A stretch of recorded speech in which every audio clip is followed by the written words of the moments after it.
Hello Embers, I'm your host Lance Gonzalez, and you're watching me because you have some time to spend, so hopefully I won't waste it. And today I'm going to try something a little different. If you go to my channel right now, you will see I have hit 100 subscribers, so I thought why not try something new? And with the dawn of the year of 2015, why not make a top 5 series? Now, I couldn't think of anything off the top of my head, so why not go with my biggest distraction from editing right now, Pokemon. So I now present to you my top 5 favorite Pokemon. Notice this is my top 5 favorite Pokemon. This is not based off of stats, abilities, it is purely what I find my favorite. There will be bias. Number 5. To start off, let's jump into Gen 4 for a popular one. Dialga! Now, all you pro players, don't give me shit already. Let me explain. With the arrival of Gen 4, I was in the middle of the normal life despite needing a new console. That's right, Diamond and Pearl was the reason I bought a DS. I originally bought Diamond and then got Pearl as a gift, so I got to play both. However, the Roar of Time just had more of an appeal to me than the Spatial Ren, and the darker tone of Dialga also had a little bit more of an appeal. But why is he my number 5? Well, jump forward 1 year, to Mystery Dungeon Explorers of Time. Now just this name probably made a fair chunk of you realize where I'm going with this. Dialga was not a true favorite of mine until I got to the end boss of this game, and I faced probably the most badass boss in Pokemon I've ever seen. Primal Dialga! His appearance was altered and his power was amazing. To this day, it is one of my favorite bosses. Hell, I bought an action replay just to hack him onto my team. Speaking of time, let's slowly make our way back to Gen 3, Rayquaza. I need very little explanation to why this fan favorite was one of my favorites.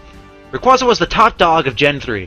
It's considered the go-to Pokemon for any legendary team. I mean, just look at him. He's a freaking dragon, and if you get a shiny version, he's a black dragon. Especially in Omega Ruby and Alpha Sapphire, where we get the amazing Mega to match the amazing shiny. He's undoubtedly the master of the Weather Trio with a very sleek design. Now, if only he didn't have that affinity for ice. Leaving the round with the legendaries, let's go to my favorite evolution, Umbreon. Introduced in Gen 2, Umbreon was the first pure dark Pokemon. One of Eevee's many evolutions, he is acquired by leveling up an Eevee with high friendship at night, or with one holding a moon shard in Pokemon XD. With the perfect shiny to match his type, Umbreon was my first evolution and my favorite. He may not be very strong, but he's cool, sleek, and holds a history with me that I'm glad I had. Going back one generation of time has been a great stroll down memory lane. But through it all, one thing has remained constant. Steelix. The evolved form of Brock's favorite Pokemon, Onix, Steelix can be caught in the wild on most victory roads, or by trading a metal coat wearing Onix with a quote-unquote friend. A heavy hitter, Steelix has been by my side in every game I've ever played, but in a very funny way.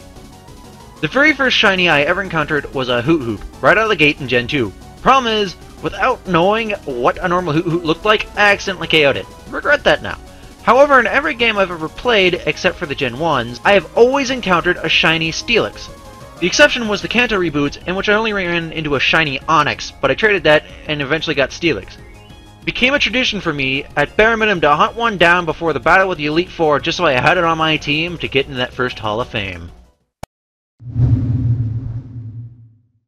Finally, we reached the top, but first let's go back to the beginning of my journey.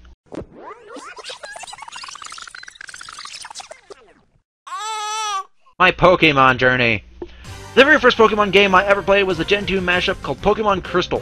This is where I had my first Umbreon, encountered my first shiny, caught the first Steelix, began a lifelong journey that ended with me slumped over a couch playing Omega Ruby. But none of it would have been possible without a simple start. A starter Pokemon. Unlike most who claim Charizard is their favorite, or any of the starters from Gen 1 for that matter, the Pokemon that was closest to my heart was my first starter, Typhlosion. Starting as a simple Cynthia, this Pokemon was cute enough that even guys warmed up to it. The second form, Quilava, made you want to be friends with it, building an amazing partnership before exploding in one of the best Pokemon to walk this earth. The only pure Fire-type starter Pokemon holds one of the most simple yet elegant shinies by having a simple red tint. I don't care that his stats don't stand up to a Mega Charizard, this Pokemon has been my friend since the beginning, despite being a bunch of pixels. And he will always hold a special place in my heart. Well, thanks for watching, guys, and I hope you enjoyed. Put down in the comments below what your favorite Pokemon is and why, and what I might do for another top 5. Make sure to subscribe, and I've been your host, Flames of Siles, and thanks for letting me burn up your time.